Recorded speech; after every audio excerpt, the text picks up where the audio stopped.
Bonjour très chers internautes, c'est avec un réel plaisir qu'une fois de plus nous allons aborder un nouveau numéro sur notre chaîne et cette fois-ci nous allons parler d'un sujet qui refait surface au niveau des réseaux sociaux, notamment concernant la franc-maçonnerie, la relation entre la franc-maçonnerie et le christianisme.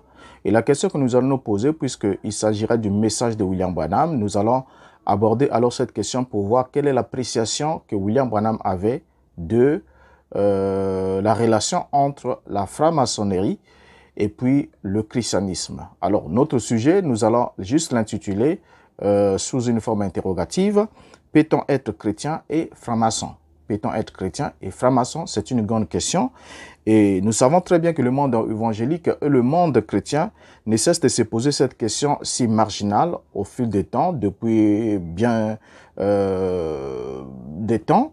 Cette question revient toujours et fait toujours surface. Est-ce qu'on peut être chrétien et en même temps être franc-maçon? C'est une grande question et nous allons alors essayer de répondre à cette question à la lumière du message de William Branham pour que les adeptes ou les croyants qui y sont sachent exactement quels sont les dessous des tables, ce qui est les non-dits du message du temps de la fin par rapport à l'appréciation ou l'approche que William Branham avait sur cette question. Alors, notons d'abord en introduction que la franc-maçonnerie est une société secrète, société sélective, pratiquant des rites initiatiques et se référant à l'art de bâtir. Bien qu'ayant vu le jour au Moyen-Âge, cette société se revendique les mythes maçonniques tels que les mythes d'Hiram, Hiram de Nephtali, ou qui désigne comme étant le fils de la veuve, donc qui est présenté par eux comme étant l'architecte du temple de Salomon. Alors, la maçonnerie a progressivement évolué vers sa forme actuelle, connue sous le nom de la maçonnerie spéculative. La forme actuelle, c'est la maçonnerie spéculative, ce qui la distingue de la maçonnerie opérative, c'est-à-dire la maçonnerie ouvrière des tailleurs de pierres médiévaux. Alors, maintenant, lorsqu'on arrive ici sur cette question, avec la maçonnerie spéculative, quel est alors le problème? Est-ce que il y a une compatibilité entre la franc-maçonnerie dite sélective, dite spéculative, et le christianisme? Alors, quel est alors son problème avec l'évangile?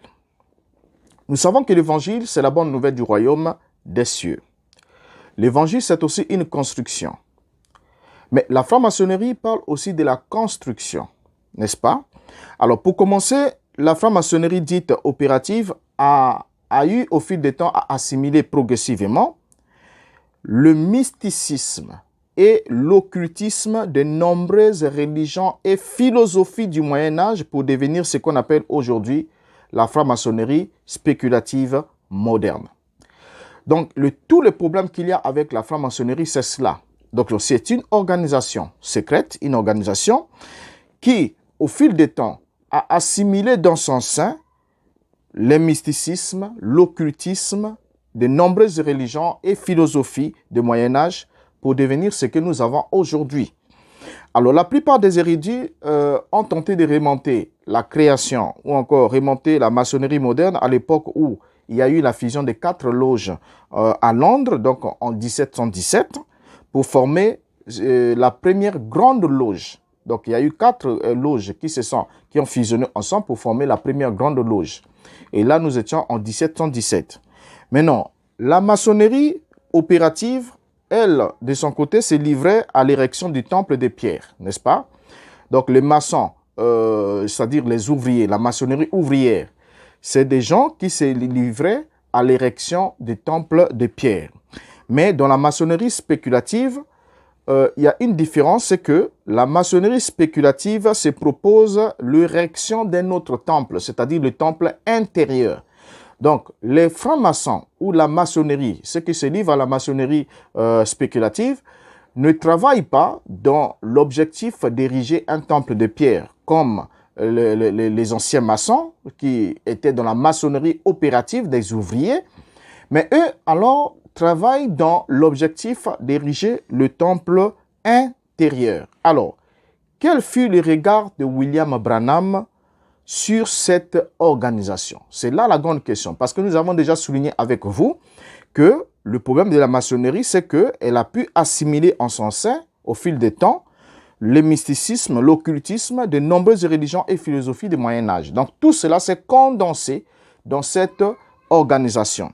Alors maintenant, quelle était l'appréciation que William Branham, déclaré prophète ou proclamé prophète ou désigné ou revendiqué prophète du temps de la fin, avait comme regard sur la relation entre la franc-maçonnerie et le christianisme? Et n'oubliez pas notre question, peut-on être chrétien et franc-maçon?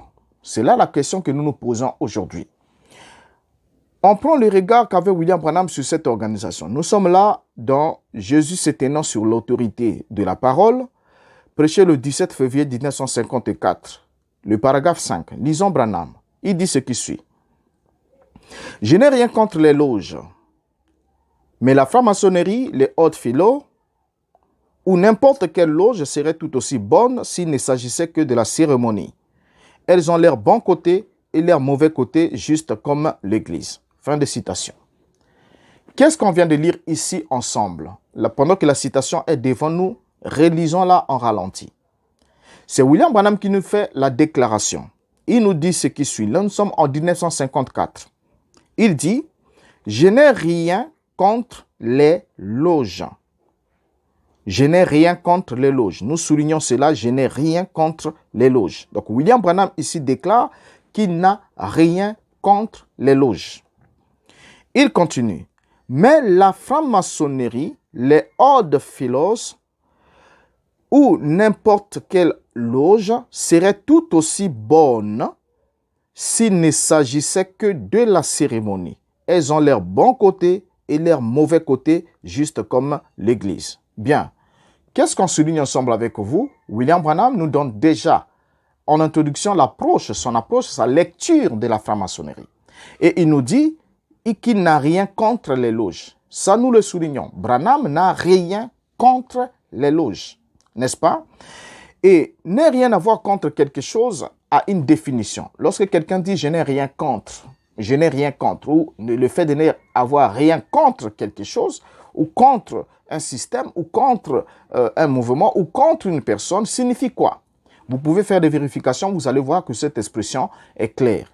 Son langage est clair. Lorsque quelqu'un dit « je n'ai rien contre », le premier sens, le sens propre, ça veut dire quoi? Ça veut dire que la personne vous affirme ne pas avoir, ne pas pouvoir empêcher quelque chose. Donc, quand on n'a rien contre quelque chose, ça veut dire qu'on n'a pas le pouvoir d'empêcher cette chose-là. Ça veut dire qu'on n'a pas le pouvoir de résister à cette chose-là. Ça veut dire qu'on n'a pas le moyen de lutter contre cette chose-là. Voilà ce que cela signifie. Alors, notons que la neutralité n'est pas possible face à cette question. En ce qui concerne un chrétien ou un croyant en Dieu, la neutralité n'est pas possible. Donc, on doit se prononcer. On doit être soit contre, soit pour. Alors, soit on se prononce pour l'un, donc d'un côté, on se prononce soit pour le christianisme, soit on se prononce pour la franc-maçonnerie. Donc, il ne doit pas y avoir d'ambiguïté sur cette question. Donc, il faudra qu'on soit précis. Alors, le fait que William Branham ici nous déclare qu'il n'a rien contre la franc-maçonnerie, donc lorsqu'on n'a rien contre, les expressions sont claires, non? Au fait, la neutralité n'est pas possible parce que nous avons là des objectifs, nous avons là des religions, nous avons là deux systèmes. Nous sommes là en face de deux structures totalement opposées. L'un œuvre dans la lumière, pour la lumière et le salut de l'âme. L'autre œuvre dans les ténèbres pour l'édification de l'humanité ou encore de l'homme. Vous voyez? Alors, maintenant, regardons. Quand nous prenons notre Bible, pour comprendre qu'il n'y a pas la neutralité sur cette question, la Bible nous dit dans Éphésiens chapitre 5, le verset 10 à 11, « Examinez ce qui est agréable au Seigneur, et ne prenez point part aux œuvres infructueuses des ténèbres, mais plutôt condamnez-les. » Voilà, la Bible est claire. Vous voyez, la Bible nous dit d'examiner ce qui est d'abord agréable au Seigneur. Qu'est-ce qui est agréable au Seigneur sur cette question? Est-ce que cela est-il agréable au Seigneur que le chrétien soit en même temps franc-maçon? Est-ce que celui qui est chrétien peut être en même temps franc-maçon? C'est la question qu'on doit se poser en premier lieu. Examiner ce qui est agréable au Seigneur. Et ne prenez point part aux œuvres infructueuses des ténèbres, mais plutôt condamnez-les. Donc, on ne prend pas. Vous voyez, dans cette instruction, il y a un objectif double. Premièrement, on ne prend pas part, on ne doit pas prendre part aux œuvres infructueuses des ténèbres. Ça, c'est d'abord un ordre. Nous ne devons pas prendre part. Donc, lorsqu'on ne doit pas prendre part, cela veut dire quoi? Cela veut dire qu'on ne peut pas prendre part. Simplement, on ne peut pas se mettre du même côté que ceux qui pratiquent ou encore du même bord que la pratique des œuvres infructueuses des ténèbres. Voyez? Mais qu'est-ce qu'on doit faire par la suite? On ne doit pas être neutre, on ne doit pas croiser les bras. On doit les condamner. La Bible dit, mais plutôt condamnez-les. Condamner, c'est dénoncer, c'est dénoncer, c'est combattre, c'est lutter contre.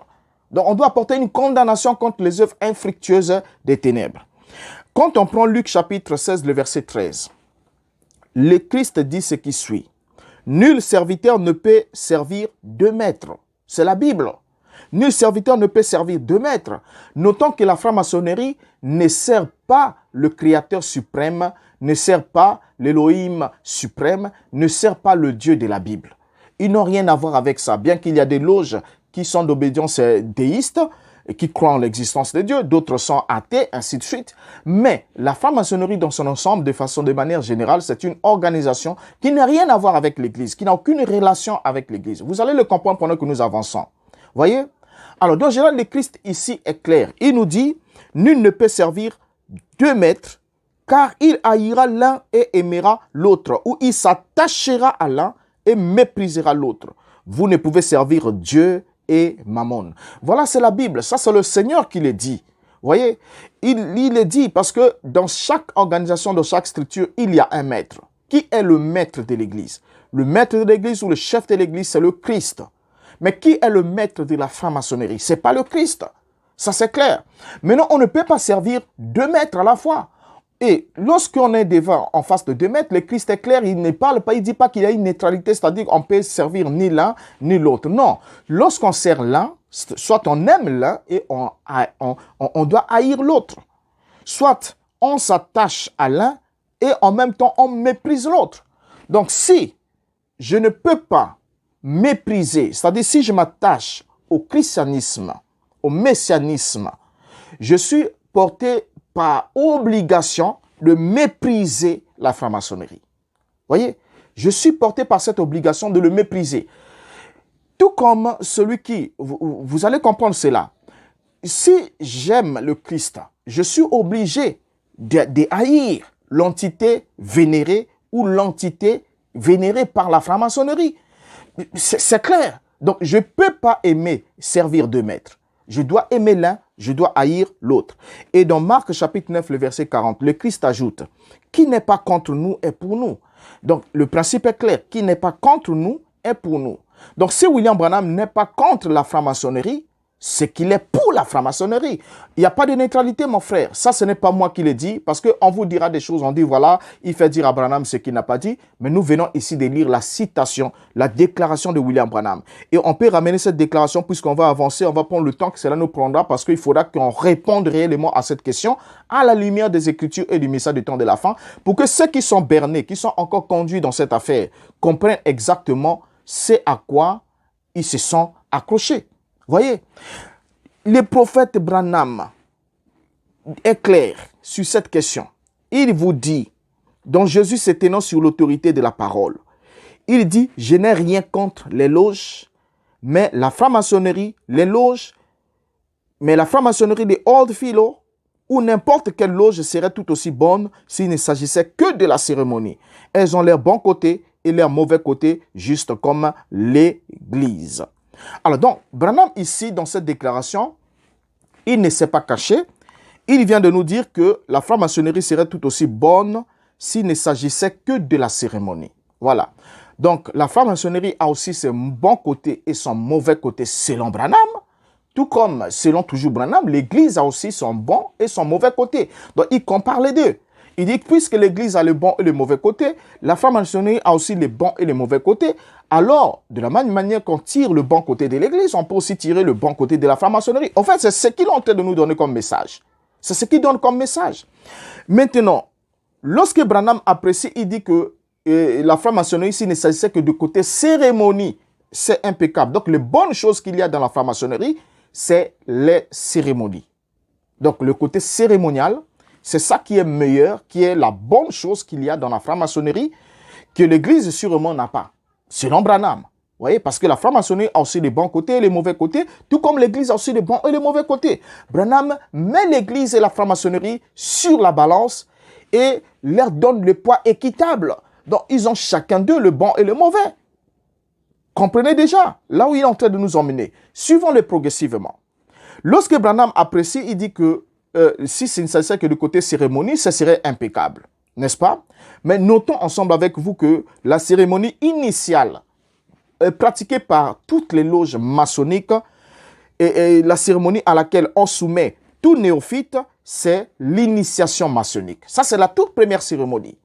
L'initiation maçonnique. Donc, personne ne peut entrer dans la franc-maçonnerie sans passer par la porte de la cérémonie initiatique. Alors, s'il n'y a que le côté cérémonie, là, on ne va pas prendre les autres cérémonies, mes frères. Parce que si on rentre dans d'autres cérémonies, ce qui se passe là-bas, ce serait compliqué. Mais prenons juste ce point-là, le point initiatique. Lorsque Branham dit que s'il s'agissait de côté cérémonie, ça devait être bien. Maintenant, qui se dit comme étant, lorsque on parle de la cérémonie, ce qui se définit comme étant la cérémonie qui consacre, donc la cérémonie initiatique, c'est la cérémonie qui consacre la démission d'un profane dans l'ordre des francs-maçons. Donc, c'est la première cérémonie. Donc, on ne peut pas parler d'abord des autres cérémonies sans passer par la toute première. Et la toute première, c'est une cérémonie initiatique qui consacre les néophytes à être admis dans l'ordre de la franc-maçonnerie. Et les termes d'abord quand on parle de l'initiation, parce que c'est le mot des fois qui échappe à certains, quand on parle de l'initiation vient du terme latin initiatio et lui qui vient de l'initium, qui signifie commencement. Donc selon le dictionnaire Encarta, l'initiation, c'est l'apprentissage ou l'enseignement des premiers éléments d'une discipline ou d'une pratique. En deuxième lieu, on nous dit que l'initiation, c'est l'admission à une religion, à une société secrète, à la connaissance d'un culte secret ou à un statut social. Et en troisième lieu, on nous dit l'initiation, c'est le rite d'admission à une religion, à une société secrète, à la connaissance d'un culte secret ou à un nouveau statut social. Donc déjà là, avant la cérémonie, qu'est-ce qui se passe d'abord avant la cérémonie initiatique au niveau de la franc-maçonnerie? Le profane est d'abord invité à se recueillir dans un cabinet dit cabinet de réflexion pour y rédiger son testament philosophique. C'est la première des choses qu'on exige à un néophyte. Et lorsqu'il arrive dans ce cabinet de réflexion, il doit en quelque sorte rédiger son testament philosophique. Il est ensuite amené dans le temple où il prendra librement part à une série d'épreuves ou de voyages ou encore de travaux symboliques qu'on le fera passer. C'est ça la cérémonie que William Branham dit être sans problème. S'il ne s'agissait que du côté cérémonie, la franc-maçonnerie aurait de bonnes choses. S'il ne s'agissait que du côté cérémonie. Alors, cette série d'épreuves invite alors l'initié à commencer son cheminement vers l'élévation spirituelle, à passer des ténèbres vers la lumière, à se découvrir lui-même et à s'ouvrir aussi aux autres. C'est ce qui se passe.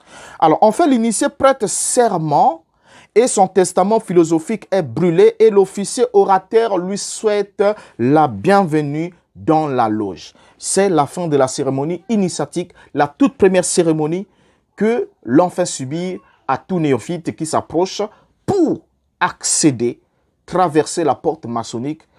Alors, voyez, alors déjà là, lorsqu'on parle de la prestation de serment, les maçons prêtent serment en promettant d'observer strictement les secrets maçonniques et de veiller à ce que les enseignements et tout ce qui sont donnés soient mis en pratique dans la notion de secret, ainsi de suite.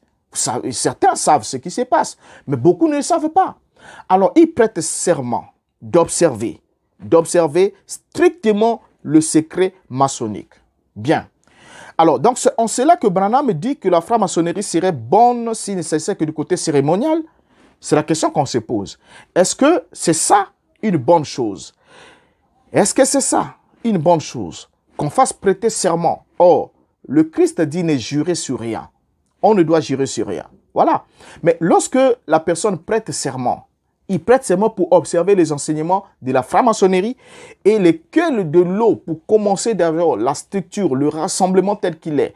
Et tout ce qui se passe, n'honorent pas Dieu. C'est des activités des ténèbres. Voyez? Et les enseignements qui sont donnés au niveau de la franc-maçonnerie, qu'importe la loge, sont des enseignements qui, pour la plupart, sont blasphématoires vis-à-vis de l'évangile de Christ, vis-à-vis du Créateur, et qui ne peut que emmener la personne à vivre en inimité avec le véritable Dieu, le Dieu de la vérité, le Dieu qui n'accepte pas la confusion, celui qui, au commencement, sépara la lumière d'avec les ténèbres et donna à chacun d'eux un nom. La lumière, il appela jour, les ténèbres, il appela nuit. À chacun d'eux, il a donné un nom. Et il a affecté aussi des entités et tout ça là. Donc déjà, on comprend à partir de ce moment-là, lorsqu'on se pose la question alors de savoir, lorsque William Branham nous dit, s'il ne s'agit que du côté cérémonial, la franc-maçonnerie a de bonnes choses. Est-ce que cette cérémonie, la cérémonie initiatique, est-ce qu'un chrétien peut-il subir la cérémonie initiatique? C'est-à-dire là que notre question, c'est peut-on devenir franc-maçon après qu'on soit déjà devenu chrétien? Donc, est-ce qu'un chrétien peut être franc-maçon? Quelqu'un qui est chrétien, peut-il adhérer à la franc-maçonnerie? Quelqu'un qui a cru à l'évangile, qui s'est repenti, qui s'est baptisé et qui a pratiqué les arts, le premier, qui croit en Christ, qui a confessé sa foi dans le Christ, le Dieu vivant, peut-il en même temps devenir franc-maçon? Voilà la question qu'on se pose. Mais pourquoi William Branham n'a pas voulu donner une réponse claire à ce sujet? Déjà, la cérémonie maçonnique est incompatible avec la foi messianique, la toute première cérémonie maçonnique. Donc ça veut dire que dans l'ensemble, la franc-maçonnerie elle-même, avec toutes les cérémonies qu'elle a, n'a rien à voir avec l'Église. La véritable Église, bien sûr. Vous voyez? Alors maintenant, 2 ans avant la mort de William Branham, parce qu'il faut qu'on le suive, qu'on prenne le temps que ça peut prendre pour qu'on puisse s'étaler à la lumière des faits, que chacun de nous puisse tirer une bonne conclusion. 2 ans avant que William Branham ne décède, quelle est la déclaration que William Branham va nous faire au sujet de son regard sur la franc-maçonnerie? On note ici ensemble avec vous qu'en 1954, William Branham avait bien affirmé qu'il n'avait rien contre la franc-maçonnerie parce qu'ils ont aussi leurs bons côtés comme leurs mauvais côtés, autant que l'Église a aussi des bons et des mauvais côtés. Et Branham nous a déclaré cela. Mais quand on arrive le 10 novembre 1963, dans la prédication Les âmes qui sont maintenant en prison, prêché à cette date-là, le 10 novembre 1963, au paragraphe 62, qu'est-ce que Branham va nous ajouter? Là, il prêche à Jeffersonville en Indiana, dans son église, bien sûr, le Branham Tabernacle. Le paragraphe 62, Branham dit, lisons. Je me souviens que Madame Roder se tenait près de moi, là-bas à l'hôpital. Je n'oublierai jamais cette dame. Je n'oublierai jamais cette dame. Quoi qu'il advienne, je ne pourrai jamais l'oublier. Elle n'était alors qu'une jeune femme. Son mari était surveillant ici à la fabrique de voitures. Et je me souviens qu'elle se tenait près de moi, elle et Madame Stewart.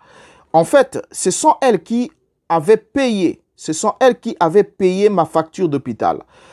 À la maison, nous n'avions même pas de quoi manger. Alors, comment pourrions-nous payer une facture d'hôpital pour des centaines de dollars? Mais elle, par l'entremise de l'association de son église et du Ku Klux Klan, elle a payé la facture d'hôpital pour moi. Les francs-maçons, je ne pourrai jamais les oublier.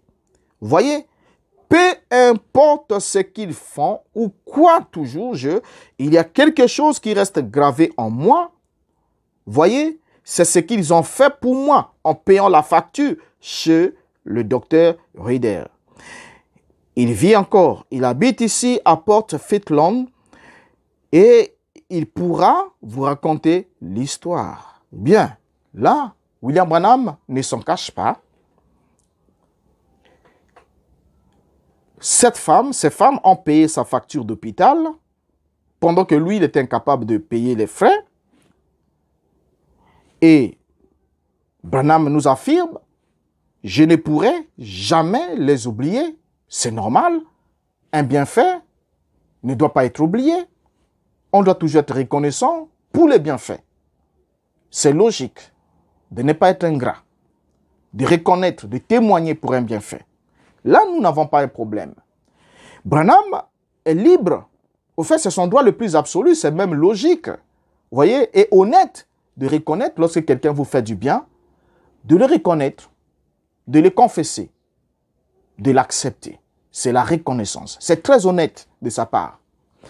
Je ne pourrai jamais les oublier. Donc, il ne pourra jamais oublier les francs-maçons. Il ne va jamais les oublier pour ce qu'ils ont fait. Avec le Ku Klux Klan, comment ils ont payé ces factures de l'hôpital. C'est normal. Parce qu'ils vous ont fait du bien. Vous êtes dans le droit de ne pas ignorer cela. C'est tout à fait logique. Mais, suivant la suite, il dit, voyez, peu importe ce qu'ils font ou quoi. Voilà. Peu importe ce qu'ils font. Donc, quel que soit ce qu'ils font. Au fait, pas ce qu'ils feront, ce qu'ils font. Donc, Branham savait exactement ce qu'ils font les francs-maçons, ce qu'ils font les Ku Klux Klan. Nous sommes là en 1963. Il savait comment les Ku Klux Klan militaient pour la non-ségrégation, au fait pour la ségrégation raciale aux États-Unis. Comment ils se battaient pour ne pas accepter l'intégration des Noirs aux États-Unis. Comment les Ku Klux Klan faisaient toutes ces choses-là. Et avec la franc-maçonnerie, avec les enseignements comme l'identité chrétienne, tout cela qui sont des enseignements maçonniques qui affirment que l'homme noir descend des Caïens qui avaient pris une femme singe et ils ont produit l'homme noir. Voilà pourquoi c'est un être maudit. Ou encore qui vient des fils de Cam qui sont maudits. Tout cela pour justifier certains traitements vis-à-vis de l'homme. Bien. Des afros. Mais là n'est pas notre question, là n'est pas notre problème. Mais ici, William Branham nous dit, peu importe ce qu'ils font, ou quoi, peu importe ce qu'ils font. Donc ça veut dire que le fait pour eux d'avoir payé la facture de William Branham, leur donne selon le témoignage de William Branham, qui, d'abord selon l'ordre de la Bible, ne devait pas prendre part aux œuvres infectieuses des ténèbres, qui, en second lieu, doit faire quoi? Condamner ces œuvres-là. Ici, William Branham dit qu'il n'a rien contre eux. Et peu importe ce qu'ils font, William Branham, lui, il leur témoignera toujours cette révérence, cette attitude vis-à-vis de la franc-maçonnerie. Ça devient louche, n'est-ce pas? Loin de se limiter à un témoignage de reconnaissance, Branham avait fini par sympathiser et adhérer à la franc-maçonnerie comme nous allons le découvrir. Ne manquons pas, restons là et suivons. La suite nous dira beaucoup de choses. Que non seulement William Branham avait apprécié, mais William Branham avait en même temps adhéré. Alors, pour la petite histoire, c'est dans les années 30 que Branham avait commencé ses premiers pas dans la première église baptiste pentecôtiste de Roy Davis. Nous avons déjà parlé de lui. Et qu'est-ce que Branham va nous dire lui-même dans la prédication « La guérison de Jairus » de la fille de Jairus prêchée le 27 février 1955. Il dit ce qui suit. « Je suis un prédicateur baptiste d'une église baptiste missionnaire ordonnée par le docteur Roy E. Davis de Dallas au Texas et j'ai été nommé ancien local de l'église de Jeffersonville. »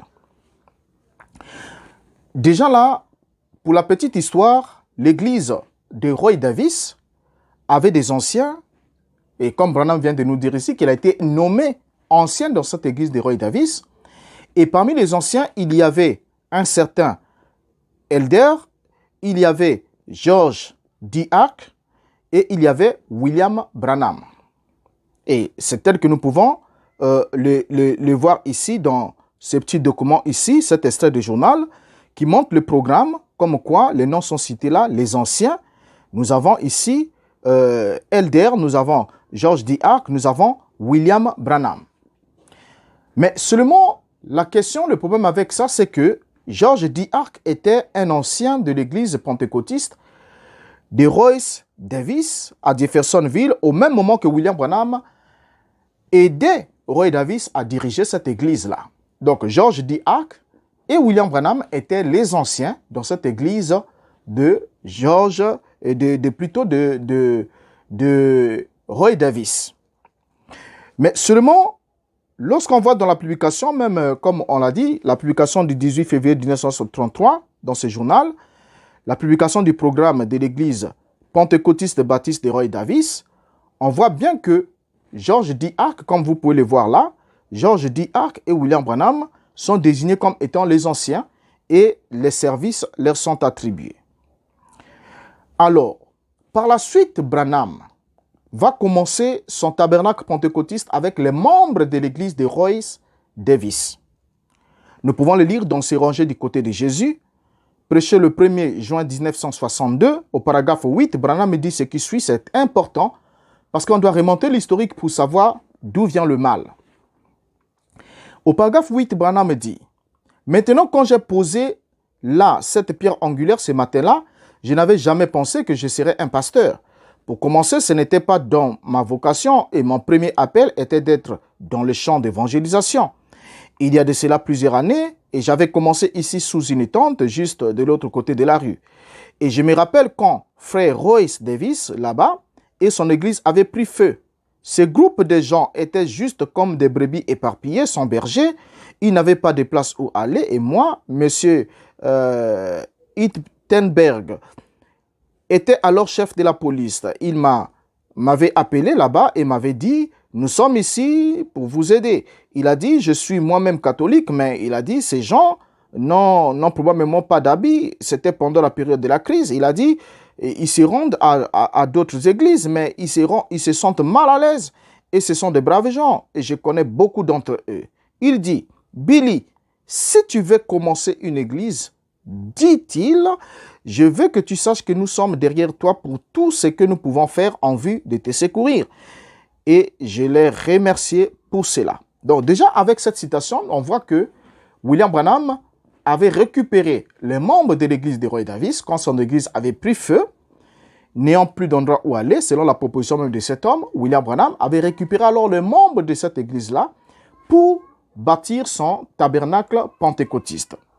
En prêchant la prédication Un procès à Tucson, en date du 27 avril 1964, Branham va nous dire ce qui suit. Il va nous avouer lui-même qu'il avait repris l'église de Roy Davis quand ce dernier avait quitté Jeffersonville. Il nous dit au paragraphe 22 ce qui suit. Et puis, environ 17 ans après cela, je devins un ministre, un prédicateur baptiste de l'église missionnaire baptiste. Le docteur Roy E. Davis m'ordonna comme un des pasteurs locaux, me donnant alors le droit légal de marier, d'enterrer, de baptiser et tout. Et cette église missionnaire baptiste fut réduite en cendres, celle où j'avais été pasteur associé à l'époque. Et M. Davis rentra au Texas. Il est originaire de Mount Davis ou près de Van Horn au Texas. C'est de là qu'il vient. Et alors, lorsqu'il s'en fut allé, je commençais par prendre la charge de l'assemblée. Je me procurais une tente, puis je commençais à prêcher dans la ville. Je n'étais qu'un jeune prédicateur. Fin de citation. Donc déjà, on comprend clairement que William Branham a commencé son œuvre avec le membre de l'église de Roy Davis quand ce dernier a quitté la ville, Jeffersonville, pour le Texas, et que son église avait pris feu. William Branham a récupéré ces gens-là. Alors, en récupérant ceux qui faisaient partie de cette église de Roy Davis, les anciens fondateurs, au fait, les anciens, ceux qui étaient déjà anciens dans l'église de Roy Davis, vont devenir aussi les cofondateurs ou les fondateurs avec William Branham de l'œuvre, nouvelle œuvre.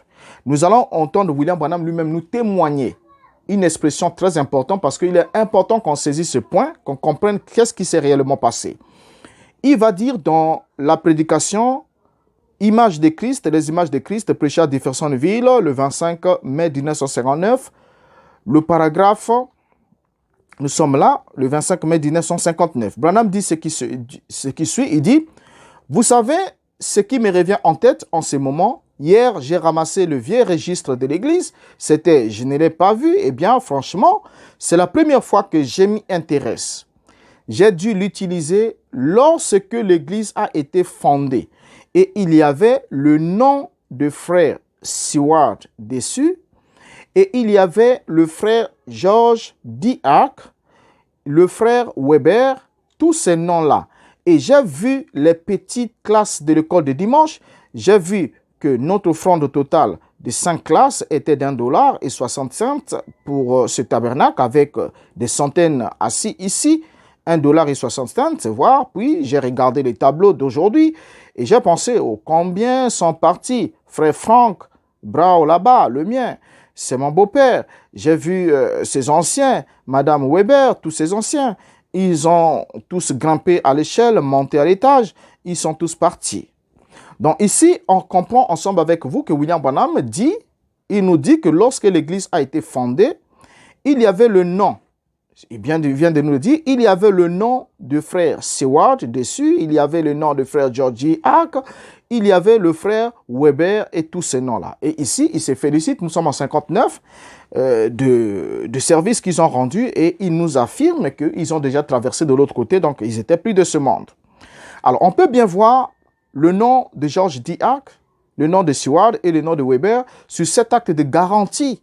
Là, nous sommes en 1936 sur cet acte de garantie de la fondation, de l'acquisition pour mettre en place le Branham, ce qui va devenir plus tard le Branham Tabernacle, qui était encore le tabernacle pentecôtiste. Alors, on voit bien le nom de George D. Hack. Mais pourquoi est-ce que nous sommes très intéressés à ce nom de George D. Hack? Commençons à le suivre depuis l'église de Roy Davis jusqu'à ce qu'il soit avec William Branham comme étant les fondateurs ou les cofondateurs avec William Branham de l'œuvre qui va devenir plus tard le Branham Tabernacle. Mais seulement, on va noter que les membres de l'église de Davis étaient devenus la congrégation de William Branham. Nous sommes tout à fait d'accord. Les membres de l'église de Roy Davis étaient devenus la congrégation de William Branham et les anciens de l'église de Roy Davis ont été transférés à l'assemblée de Branham. Donc c'est les mêmes, parce que le même nom que nous lisons, les Elders, Weber et George Hack, c'était des anciens de l'église de Roy Davis. Et quand Branham prend le membre de l'église de Roy Davis qui devient, cette congrégation-là devient sa congrégation, il y a eu transfert des anciens, n'est-ce pas? Alors, George D. Hack était l'un des anciens ralliant la transition de l'église de Davis avec celle de Branham. Donc, il y a eu transition. Donc, le même George D. Hack est parti de chez Roy Davis pour arriver chez Branham. Mais qu'est-ce qui est très intéressant dans cette affaire, dans cette histoire de George D. Hack? Ce qui est très intéressant va commencer maintenant. C'est que George D. Hack était un franc-maçon de l'obédience des Odd Fellows. Voilà ce qui devient intéressant. George D. Hack était un franc-maçon de l'obédience des Odd Fellows. Regardez ce qui va devenir maintenant intéressant, n'est-ce pas? Il était franc-maçon avant d'adhérer à l'église de Roy Davis. Roy Davis lui-même qui était un Ku Klux Klan, donc deuxième personnalité de cette organisation, les Ku Klux Klan. Et George D. Hack, lui, c'est un franc-maçon des Odd Fellows. On ne va pas juste le dire pour le dire. On va prendre quelques extraits des journaux qui vont nous rendre le témoignage, nous parler de George D. Hack et nous donner sa position vis-à-vis de la loge. Nous voyons ici, par exemple, sur cet extrait des journaux de New Albany Evening Tribune du 21 novembre 1895 à la page 1. Qu'est-ce que nous lisons? C'est écrit en anglais, j'ai traduit directement en français pour vous.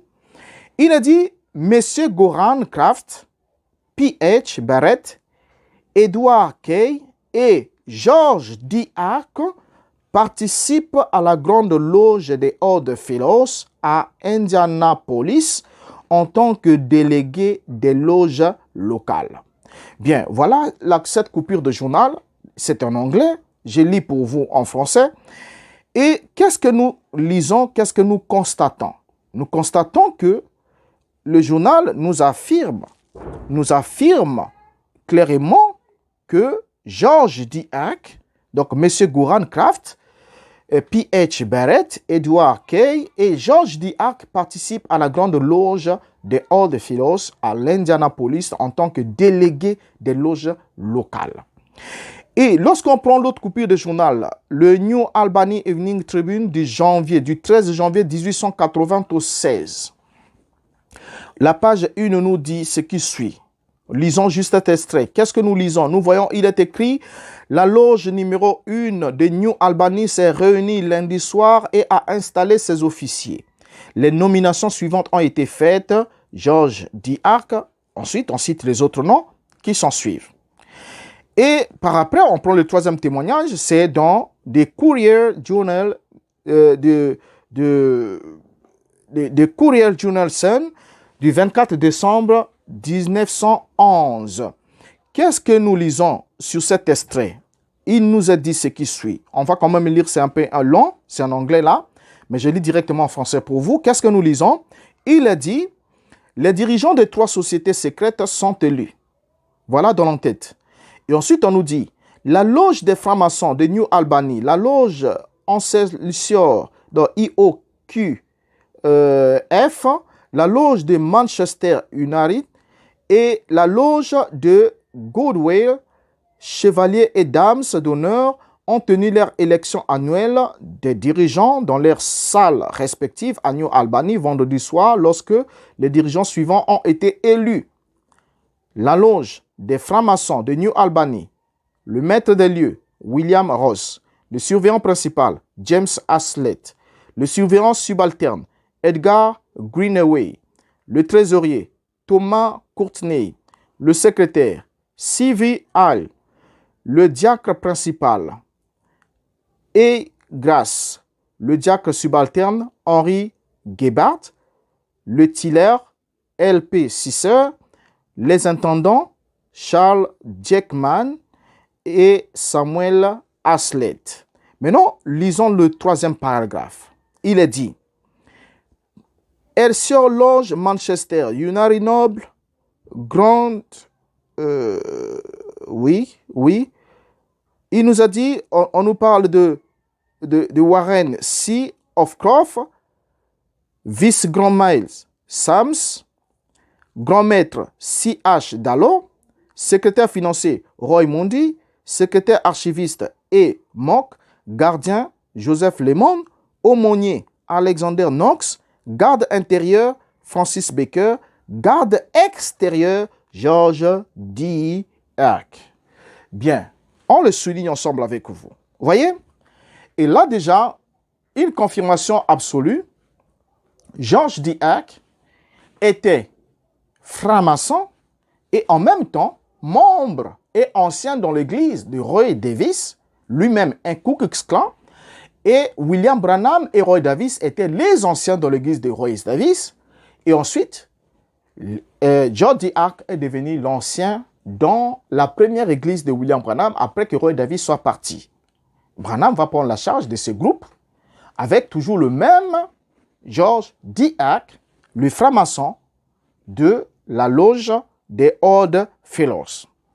Maintenant, ça va devenir intéressant, n'est-ce pas? Vous voyez déjà cette relation qu'il y avait entre la franc-maçonnerie et le christianisme évoqué par William Branham, qui commence ses premiers pas évangéliques dans un milieu maçonnique où le leader Roy Davis est un Ku Klux Klan, donc le grand dragon impérial, et ensuite les anciens, c'est-à-dire les proches collaborateurs de Roy Davis, nous avons D. Arc, franc-maçon de Odd Fellows, et ensuite William Branham en tant qu'ancien.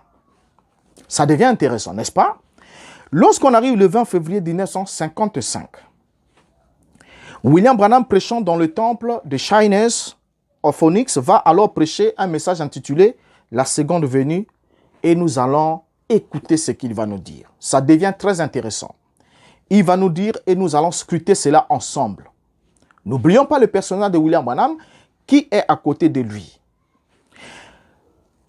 Dans cette prédication, le paragraphe 14, Branham nous dit « Nous voulons remercier le Shiners, n'est-ce pas, le Shiners Auditorium.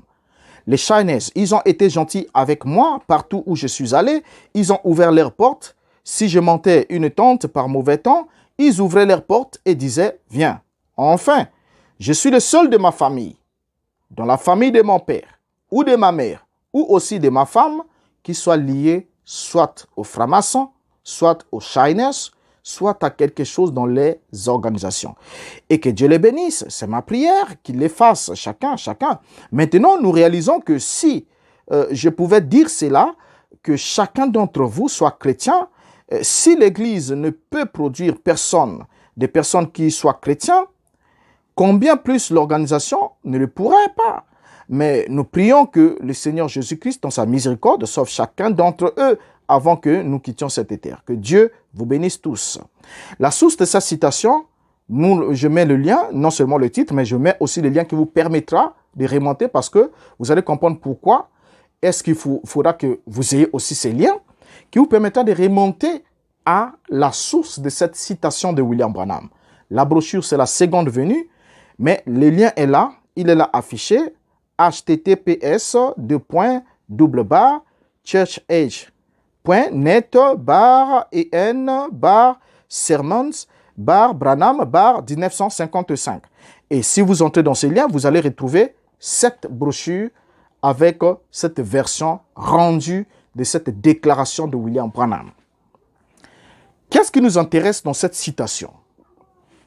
Ce qui nous intéresse, c'est que William Branham nous déclare qu'enfin je suis le seul de ma famille, dans la famille de mon père ou de ma mère ou aussi de ma femme, qui soit lié soit aux francs-maçons, soit aux Shiners, quelque chose dans les organisations.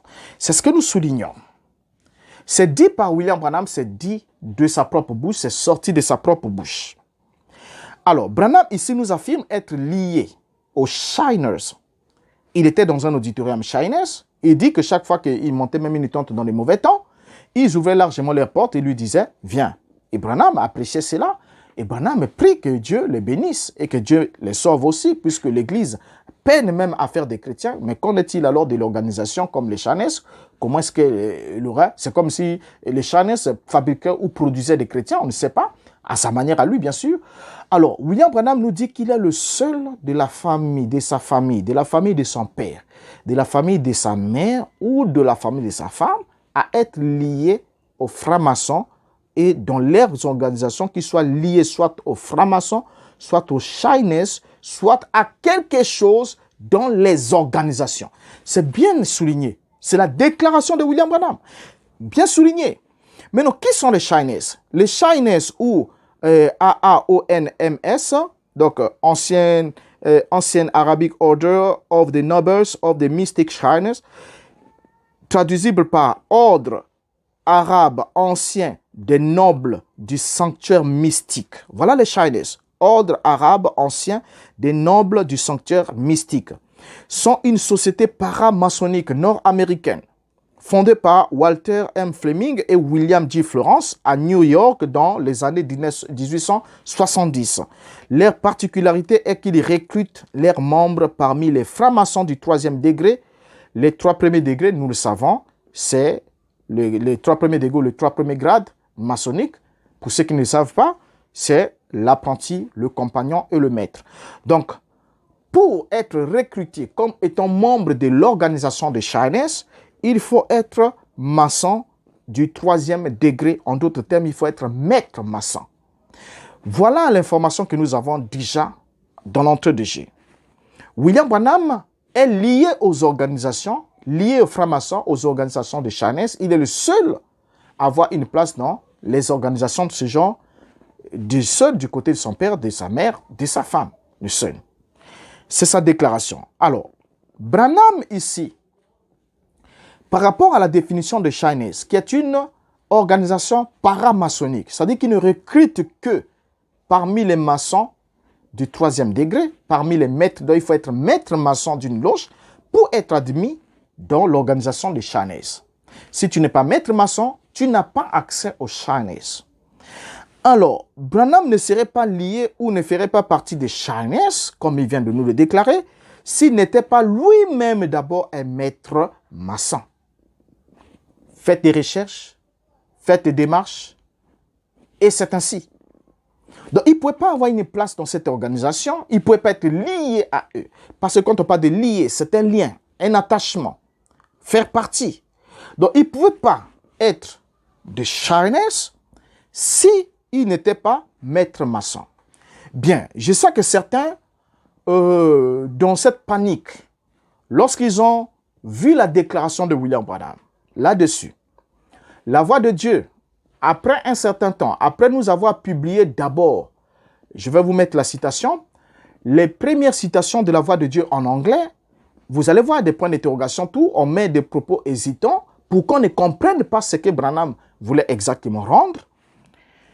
Qu'est-ce que la voix de Dieu va faire? La voix de Dieu ou Voice of God, donc la maison de traduction des brochures, dirigée par le fils de William Branham, ayant compris les dangers de cette déclaration au niveau de l'Afrique, parce que la franc-maçonnerie, Qu'on ne se les cache pas, aux États-Unis, ça ne pose pas un sérieux problème comme chez nous.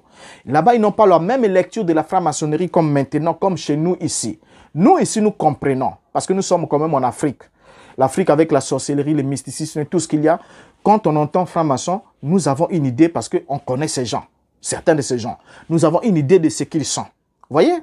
Et avec la connaissance que nous avons, comprenons que la franc-maçonnerie est un mixage, est un syncrétisme de plusieurs choses qui n'ont rien à voir avec l'évangile de Christ. Nous comprenons le danger qu'il y a, que c'est une œuvre ténébreuse. Ça, on n'a plus besoin de le démontrer.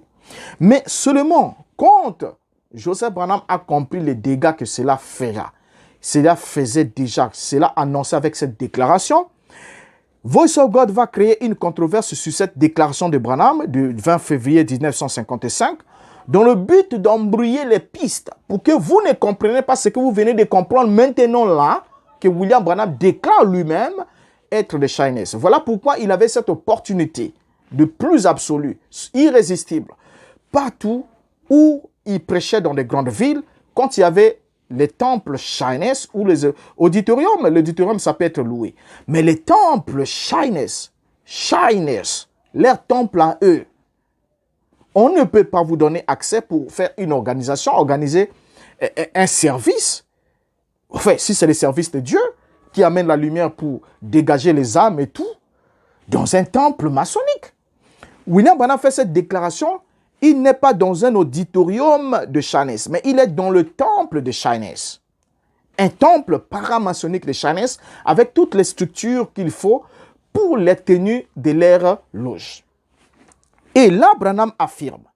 Mais non, qu'est-ce que Voice of God, qu'est-ce que la citation que nous venons de lire ici de Branham disait à l'initiale? Vous allez voir qu'à l'initiale, je mets la citation ici, je vais juste supporter mon anglais, je ne suis pas anglophone, mais je me débrouille avec le moyen de bord. Je vais mettre la citation ici. Quand on met la citation ici, la citation initiale que nous avions avant que Voice of God fasse la mise à jour, vous allez comprendre. Qu'est-ce qu'on lit dans cette citation? Lisons juste les paragraphes qui nous intéressent. On lit quoi? I am the only one of my family in my father's or my mother's people, or also my wife's people have... Il y a un point d'interrogation. Qu'est-ce qui a été retranché? Pourquoi ce point d'interrogation? Qu'est-ce que on n'a pas voulu qu'on comprenne? Vous voyez, le sens de la phrase va dans tous les sens maintenant. Il dit, into the Masons, Shiners, or... Il y a un point d'interrogation et des points. Ça veut dire que quelque chose est caché. Il y a un mot qui a été soustrait ou quelque chose qui est caché là. Il continue. In their organization, and may God bless them, is my prayer that they will everyone. Bien. Lorsqu'on fait la traduction, Google Traduction, qu'est-ce qu'on nous dit? On nous dit, je suis le seul de la famille de ma famille, parmi ceux de mon père ou de ma mère, ou aussi parmi ceux de ma femme, à avoir, point d'interrogation, dans les maçons, les Shyness ou, point d'interrogation, dans leur organisation. Et que Dieu les bénisse, c'est ma prière, qu'il les fasse chacun, tout le monde. Alors, lorsque nous regardons, on prend alors la citation dans le même site que nous avons lu la citation en français. On prend juste ces morceaux-là qui nous intéressent. Vous allez voir. Déjà, quand on prend la première version de Voice of God, vous comprenez avec ces points d'interrogation comment la pensée semble être embrouillée, n'est-ce pas? Mais ils ne vont pas s'arrêter là. Reprenons d'abord la version anglaise, rendue par ce même site qui a publié la citation que nous avons lue à l'initiale en français. Qu'est-ce qu'ils ont dit en anglais? Ils rapportent la citation comme suite, elle est là devant vous. Nous lisons juste les paragraphes qui nous intéressent. Il a dit, finally, I am the only one of my family in my father's or my mother's people, or also my wife's people, that's tied to either Masons, Shyness, or something in the organization. And may God bless them is my prayer. Là, nous avons souligné en gros caractère la déclaration, la citation qui va poser un problème avec le bric-à-brac de Voice of God. Leur tentative de bricoler cette déclaration.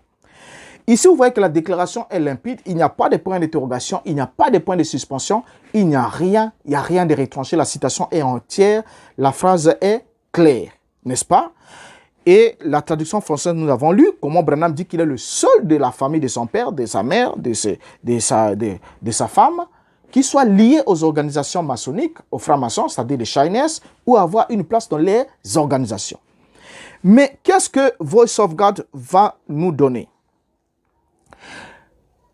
C'est tout récemment que VGR, donc la voix de Dieu, va faire la mise à jour de cette citation de William Branham en tentant d'insérer une négation dans la déclaration de Branham. Ils vont tenter d'insérer une négation. Parce que j'ai suivi quelqu'un qui voulait essayer de redorer les blasons de Branham là-dessus sur cette question. Il a pris avec beaucoup d'excitation cette déclaration, cette mise à jour de la voix de Dieu pour courir avec et dire voilà, il y a la négation. Branham a affirmé le contraire. Vous êtes en train d'affirmer, de dire que Branham a dit qu'il était Shyness, alors que dans la déclaration de la voix de Dieu, Branham a dit le contraire, qu'il n'est pas Shyness. Mais non. Prenons la mise à jour de la voix de Dieu. Vous allez comprendre comment on s'amuse avec votre intelligence. Dans la mise à jour de la voix de Dieu, qu'est-ce que nous lisons? Nous lisons ce qui suit. La citation est là. Frankly, I'm the only one of my family in my father's or my mother's people or also my wife's people that's not either Masons, Chinese or something in their organization. Bien. On constate l'insertion d'une négation en disant that's not either Mason. Là, c'est la voix de Dieu. Essayons de prendre Google Traduction de cette déclaration anglaise. On lit ce qui suit. Franchement, ça c'est la traduction Google, on le met à côté là. Il a dit, franchement, je suis le seul de ma famille, chez mon père, ou chez ma mère, ou aussi chez ma femme, qui ne soit ni maçon, ni Shyness, ni quelque chose dans leur organisation. Bien. En faisant cette traduction retour, on va essayer de dénicher quelque chose. En faisant la traduction retour par Google Traduction, de la traduction de Voice of God, on le met sur Google Traduction pour avoir l'approche, la peu près, bien que ce n'est pas l'exactitude, mais c'est la peu près. Qu'est-ce que ça va nous donner en anglais alors? Ça va nous donner Frankly, I am the only one in my family, my father's family, my mother's family, or my wife's family, who is not a Freemason, or a Shiners, or any other such organization. Mais pourtant, ce n'est pas ce que Branham a dit dans la déclaration anglaise. Malgré cette tournure. Cette tournure, traduction de VGR, donc effectuée par Google, la traduction française, c'est-à-dire anglaise de la déclaration française, faite par Google Traduction, ne rejoint pas la mise à jour que Voice of God a fait en anglais en disant Frankly, I am the only one of my family in my father's or my mother's people or also my wife's people that's not either Mason, Shiners or something in their organization. Regardons maintenant, mettons les deux phrases pour voir. Dans la déclaration première que nous avons lue, de la citation dont nous avons donné les sites, nous vous avons donné le site, qui a relancé, qui a donné la traduction, qui a donné d'abord le texte en anglais et a donné la traduction française de ces textes anglais avant la mise à jour des VGR. C'est-à-dire avant que Voice of God fasse la mise à jour en insérant la négation, cette déclaration existait déjà et les premières que nous avions même dans nos laptops, pendant que nous prêchions encore le mensonge de Branham, nous avions cette déclaration qui était ainsi, mais les premières en anglais qu'on avait de cette déclaration, c'est qu'on avait mis des points d'interrogation, comme je venais de vous le lire un peu plus haut, des points d'interrogation et tout, pour embrouiller les langages. Pour qu'on ne se dise pas, mais qu'est-ce qu'il a réellement voulu dire? Maintenant, ici, le problème se pose entre deux déclarations. Entre that's tied to either Masons, qui est mis en opposé avec that's not either Masons. Nous avons ces deux déclarations, n'est-ce pas? Dans la première, William Branham est attaché, le seul de sa famille, de son père, de sa mère, de sa femme, qui soit attaché aux francs-maçons, aux Shiners, et qui a quelque chose dans les organisations. Le seul.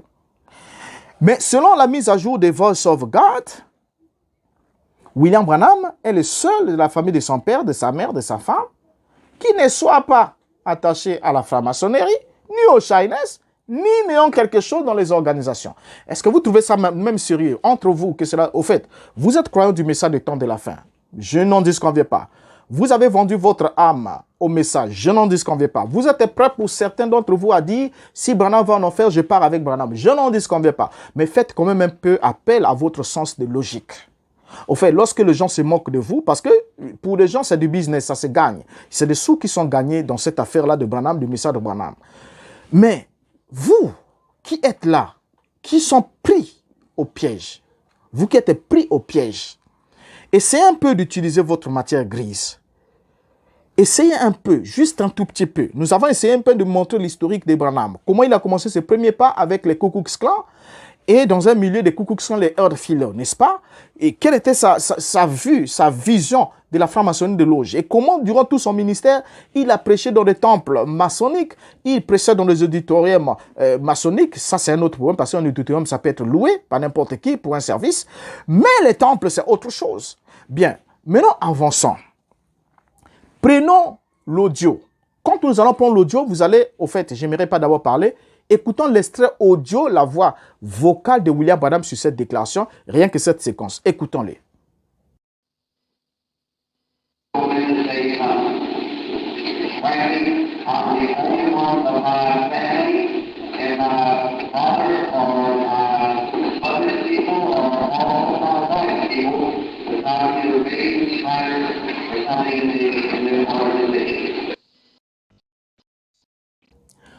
Bien.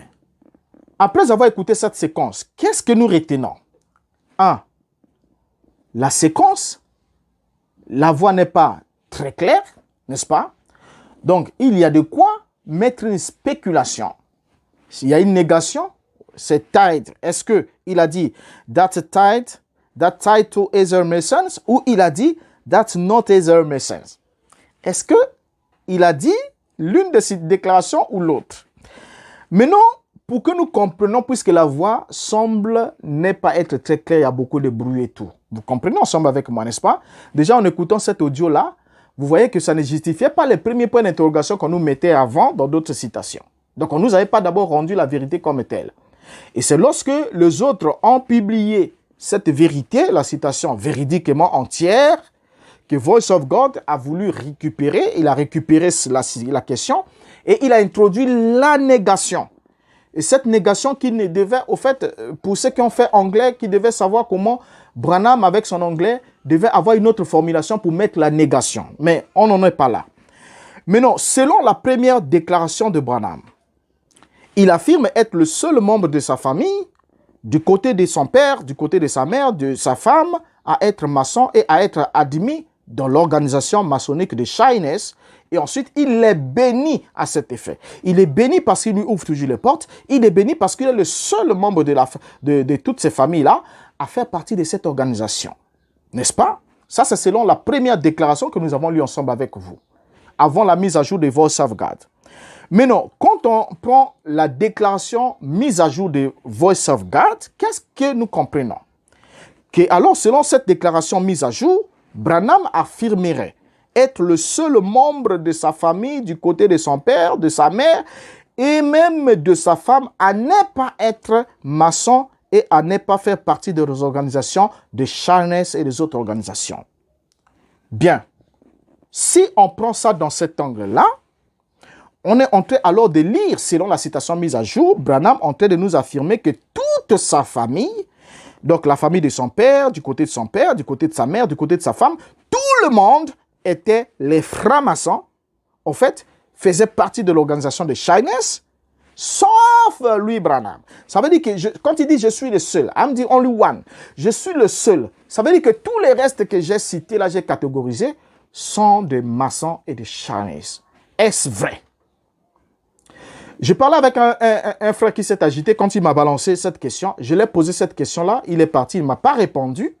Il est allé faire une vidéo à côté pour dire, voilà, nous traiter des menteurs, on fait dire à Branham ce qu'il n'a pas dit. On a dit que Branham était franc-maçon alors qu'il a dit totalement le contraire. On ne connaît pas anglais, tout et tout. Lui qui connaissait l'anglais. Et quand je lui ai posé cette question de nous dire, est-ce qu'il croit la citation mise à jour selon laquelle tout le monde, donc toute la famille du père de William Branham, de la mère de William Branham, de sa femme, étaient des Shiners et des francs-maçons ayant quelque chose dans leurs organisations, à l'exception de Branham, lui seul.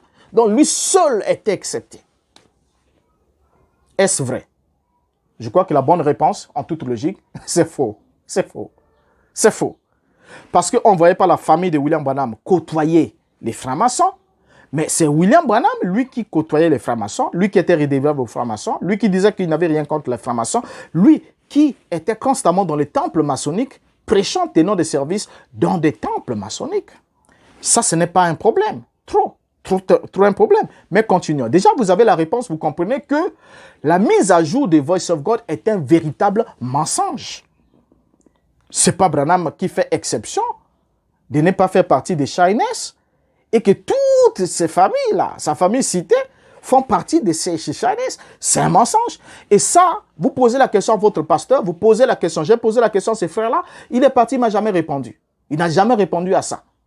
Au fait qu'il affirme en toute logique que Branham est le seul qui n'était pas maçon, et tous les restes de sa famille l'étaient.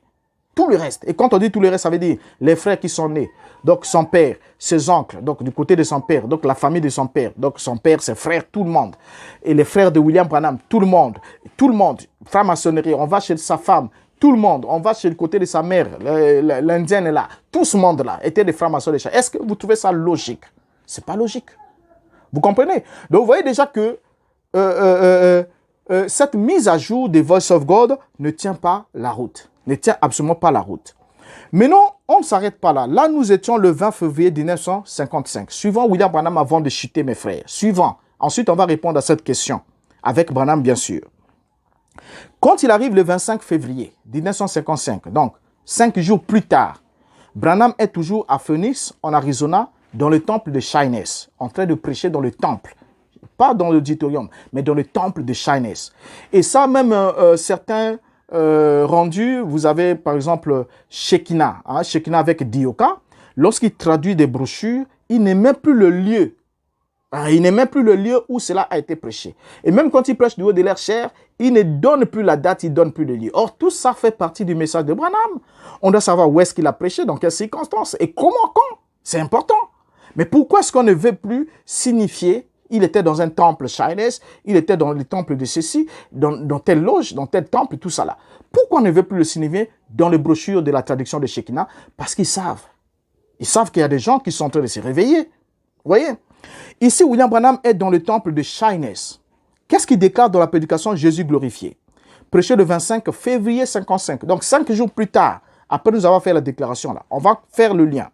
Il dit au paragraphe 4, il dit: eh bien, ce soir, c'est la dernière soirée avant dimanche, après-midi. Pour les réunions qui se tiennent ici à l'auditorium, en effet, je pense que mes chers amis francs-maçons vont peut-être utiliser leur auditorium samedi soir et nous cédons la place, certainement par égard pour cela, et nous sommes très contents de le faire et puisse le Seigneur les bénir. C'est notre sincère prière. Là, pour cette fois-ci, William Branham est dans l'auditorium, desquels des francs-maçons, et notamment des Shiners. Et il affirme, il dit, je pense que mes chers,